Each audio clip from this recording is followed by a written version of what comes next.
출애굽기 30장 1절로 10절 말씀 교독합니다. 오늘 말씀은 성소에 두는 분향할 제단을 어떻게 만들며 어떻게 관리할 것인지 말씀하는 것을 내용으로 하고 있습니다. 성소에는 이미 떡상과 등잔이 있습니다. 거기에 하나를 더하는데 그게 바로 분향단입니다. 향을 피우는 분향단을 이제 두라는 것입니다. 첫째로 분향단은 조각목으로 만들되 윗면이 가로 세로 한 규빗씩, 그리고 높이가 한 규빗, 직사각형 기둥 모양으로 만들라고 하신 것입니다. 그래서 사람의 일반적으로 허리 아래 높이까지 올라오게 그렇게 만들었습니다. 그리고 제단의 윗부분 네 모서리는 뿔을 만들었고, 그리고 또 뿔에다가 금을 또 입히었습니다. 그리고 상면에는 금태를 두르게 하셨습니다. 뿔을 금으로 두른 것은 눈에 띄게 만드는 거죠. 눈에 확 띄게 만들기 위해서 그렇게 했습니다. 그리고 분향단 아랫부분엔 금고리 넷을 만들어 가지고 세 모퉁이마다 금고리를 만들어서 이동할 때 고리에 꿰서 어깨에 메고 갈 수 있도록 그렇게 만들게 하셨습니다. 이 분향단도 손으로 들고 다니면 안 됩니다. 작더라도 손 들고 하면 안 되고 어깨에다 매도록 했습니다. 하나님께서 그렇게 디자인을 해 주신 것입니다. 두 번째로 아침마다 그 위에 아론이 향기로운 향을 살라야 했습니다. 향을 더하는 시간은 아침과 저녁 시간입니다. 저녁 시간, 아침 시간, 저녁 시간. 그래서 향이 항상 탈 수 있도록 냄새를 내며 또 연기를 내면서 탈 수 있도록 했습니다. 그러니까 24시간 향이 연기를 내면서 타면은 그 성소가 이렇게 닫힌 공간이기 때문에 항상 향이 가득했겠죠. 연기가 가득하고 연기와 동시에 향 냄새가 성소와 지성소를 이렇게 가득 채우게 하라는 것이었습니다.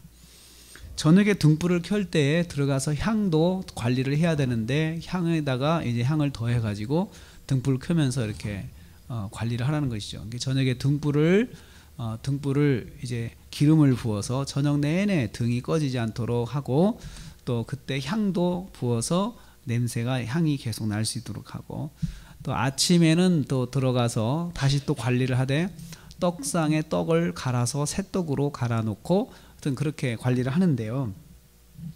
그렇게 하는데 주의사항은 반드시 아론이 해야 합니다.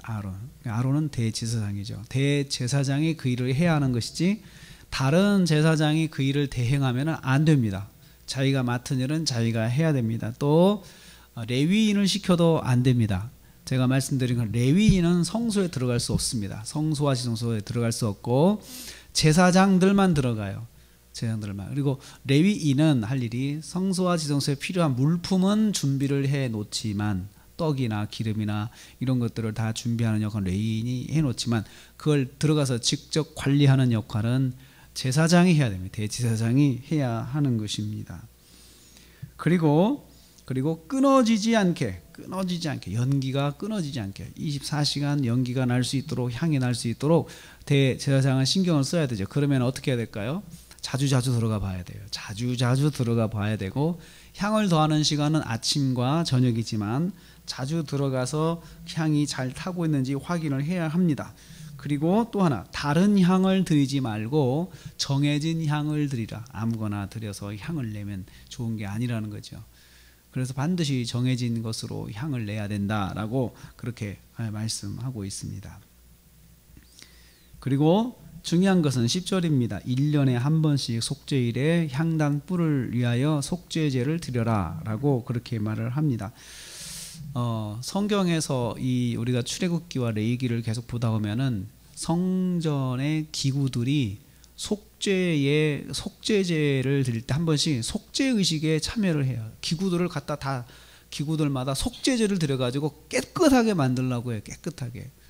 근데 이 기구가 다니면서 죄 짓는 것도 아닌데 왜 기구를 깨끗하게 속죄하라고 하는 것일까요? 여기 말씀 보면 1년에 한 번씩 향단 뿔을 위하여 속죄하되, 속죄제의 피로 한 번씩 대대로 속죄를 해라.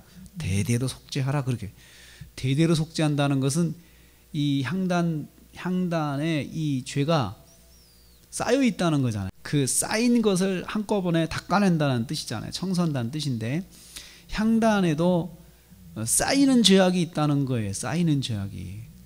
그 왜 그럴까요? 첫째는 이 제사장이 자기도 모르게 부지 중에 향단을 잘못 관리를 한다든지, 그래서 자기도 모르게 향단이 그렇게 되면 부정하게 되는 거예요.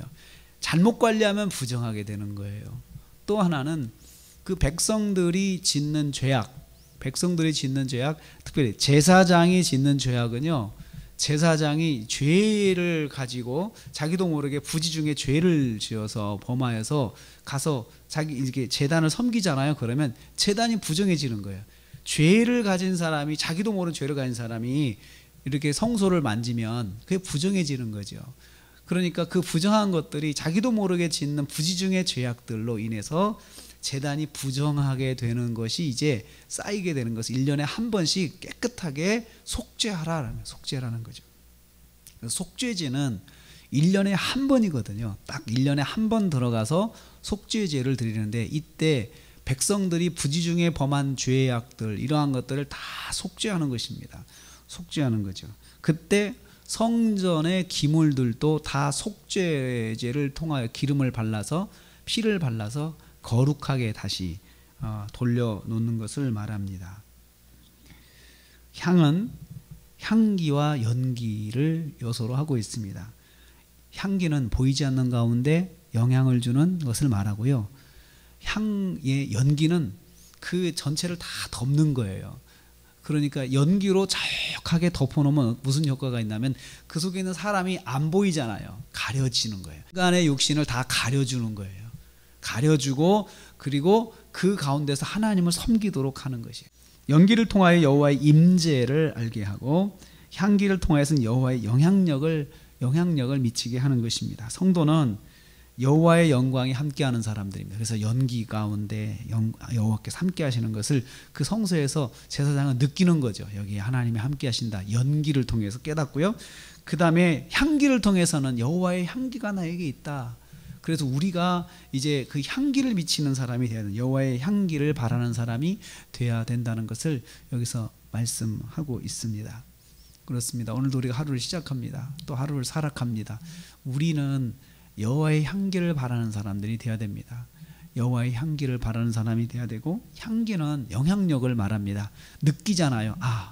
이 사람한테 향기가 난다. 그러면 느끼죠. 이 사람의 향기다. 마찬가지로 우리는 하나님의 향기, 또 그리스도의 향기를 바라는 사람들이 되어야 됩니다. 가는 곳에서 보이지 않는 가운데 선한 영향력을 미치는, 그게 바로 우리의 삶입니다.